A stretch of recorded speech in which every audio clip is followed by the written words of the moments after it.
देखिए, पंडित ही नहीं, ये तो छोटे छोटे मोहरे हैं। अब ये पता करना है कि पैसा बोरियों में भर करके कहाँ कहाँ जाता था।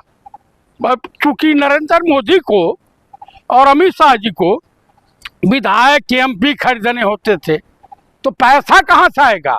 पैसा केदारनाथ से आएगा, बद्री आश्रम से आएगा, ये क्या बोलते हैं आपका काशी विश्वनाथ से आएगा, महाकाल उज्जैन से आएगा, राम मंदिर से आएगा।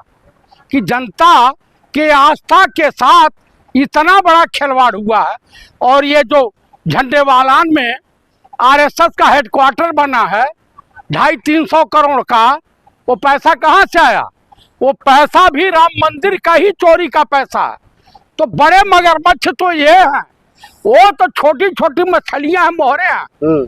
आप बताइए कि उत्तर प्रदेश पुलिस पर विश्वास नहीं है, विश्व हिंदू परिषद आरएसएस वालों को, भाजपा को, सीआईएसएफ पर विश्वास नहीं है। सिर्फ ये 400 जो है प्राइवेट एजेंसी से हायर करके ये गार्ड रखे हुए थे, क्योंकि अगर पुलिस वालों से के साथ जाता पैसा जमा होने तो ये भेद खुल जाता, कोई न कोई राम भक्त बता देता। पुलिस फोर्स में सीआईएसएफ और बीएसएफ और आरपीएफ में और सीआरपीएफ में ऐसे हिंदू जो है राम भक्त हैं जो राम की आस्था के साथ खिलवाड़ नहीं होने देते। कहाँ खिलवाड़ हो रहा है राम की आस्था के साथ, बताइए। आप बताइए, करोड़ों हिंदुओं ने चंदा दिया था तो राम मंदिर बना। ये जब आंदोलन 89 में शुरू हुआ था तो विश्व हिंदू परिषद का उस समय आडवाणी जी जाकर के अशोक सिंघल से मिले कि हम लोग को मिला लीजिए इस आंदोलन में। हम राजनीतिकरण, उस वक्त 1400 करोड़ का घोटाला हुआ था, लेकर के सब गायब हो गए। उसके बाद इनकी सरकार बनी, आज से चल रहा, जब से राम मंदिर ट्रस्ट का निर्माण हुआ और राम मंदिर का जो निर्माण हुआ, तब से इस देश के हिंदुओं के पीठ में खंजर घोंपने का। आपको दिख रहा है? देश के हिंदुओं को कहाँ दिख रहा है? देश के हिंदुओं को नहीं दिख रहा। अगर किसी भी गांव में गए, हिंदुओं के गांव में जूते जूते काटे जाएंगे आरएसएस और बीजेपी वाले, इतने जूते मारेंगी पब्लिक कि इनको कहां से निकले कहां से ना निकले। बीजेपी को कहां से कहां पहुंचा दिया है देश के हिंदुओं ने? अरे हिंदुओं ने पहुंचाया तो उनके पीठ में खंजर घोपा ना, भाजपा आरएसएस और विश्व हिंदू परिषद मिलके। आप मुझे बताइए, ये चंपत रेवा, अनिल मिश्रा और गोपाल राव ये बताना कि पैसा मोहन भागवत को कैसे पहुंचाते थे, पैसा नरेंद्र मोदी भाजपा कार्यालय कैसे पहुंचाते थे, ये बता दें। आप बताइए कि लगेगी आग तो आएंगे कई घर जद में। इस मोहल्ले में अकेले मकान मेरा थोड़ा है। अब हमारे कांग्रेस के लोग भी बोलना शुरू किए, ये चंदा चोर, चिंदी चोर।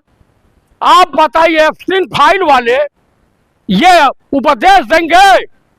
आप मुझे बताइए, देश के प्रधानमंत्री को पूरे विश्व में बेइज्जती हो रही है कि झूठा पुरस्कार देने के लिए बुला लीजिए, वहीं दौड़े चला जाता। आप मुझे बताइए कि हिंदुस्तान की प्रभु राम के प्रति हिंदुओं की जो आस्था है, उसके साथ कितना बड़ा घिनौना कुकृत किया है भाजपा आरएसएस विश्व हिंदू परिषद वालों ने मिलकर के। आप मुझे बता दीजिए कि विश्व हिंदू परिषद आरएसएस को उस ट्रस्ट में रखा किसने? नरेंद्र मोदी ने। अरे कुछ दिन का वक्त इंतजार कीजिए, सबका सब हिसाब किताब लिया जाएगा। एक को कहीं कुछ नहीं। अरे पुलवामा की सच्चाई सामने आई, पहलगांव की सच्चाई सामने आई, राम माधव इन्हीं के है। और एक आर्मी अफसर श्रीलंका में आईएसआई के मेजर जनरल से मुलाकात कर रहे थे, रिटायर्ड मेजर जनरल से। उसके बाद पहलगांव वाला कांड हुआ। आप मुझे बताइए, ये हिंदू की आस्था का, और 2027 का चुनाव हो रहा, कहीं हिंदुओं के जलसे में ये सब बम विस्फोट करा करके और आतंकवादियों के ऊपर तो बात आप बोलते हुए और बहुत बड़े आप पूछे हैं। आप बताइए, पुलवामा की सच्चाई आपको जानकारी मिली? अरे योगी जी का राज है यहाँ पर। एक एक राम भक्तों का जो है वो आस्था का ध्यान रखते हैं, एक भी नहीं रखते हैं। अगर रखते हैं तो काशी विश्वनाथ से आएगा, महाकाल उज्जैन से आएगा, राम मंदिर से आएगा।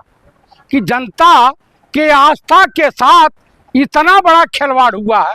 और ये जो झंडेवालान में आरएसएस का हेडक्वार्टर बना है 250-300 करोड़ का, वो पैसा कहाँ से आया? वो पैसा भी राम मंदिर का ही चोरी का पैसा है। तो बड़े मगरमच्छ तो ये हैं, वो तो छोटी छोटी मछलियां हैं, मोहरे हैं। आप बताइए कि उत्तर प्रदेश पुलिस पर विश्वास नहीं है।